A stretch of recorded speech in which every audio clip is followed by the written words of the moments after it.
নমস্কার সবাইকে। আমার নতুন আরেকটি ব্লগে আপনাদের সবাইকে জানাচ্ছি অনেক অনেক প্রীতি আর শুভেচ্ছা।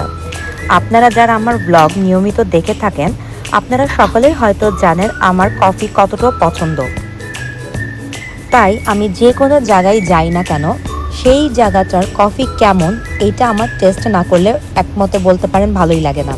তাই আমরা যখন দুবাইতে গিয়েছিলাম, সেখানের যে কনভিনিয়েন্স স্টোর, যেটাকে দুবাই বা আবুধাবির সবাই অ্যাডনক নামে চেনে, সেইখানে আমরা একটা কফি খেয়েছিলাম।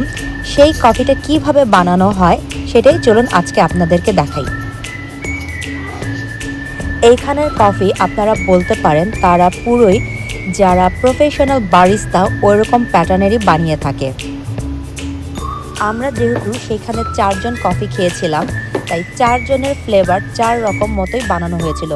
যেমন কেউ কফি ক্যাপাচিনো নিয়েছিল, কেউ লাটে নিয়েছিল বা কেউ প্লেন কফি। তা আজকের ভিডিও এই পর্যন্তই। সুস্থ থাকুন সবাই।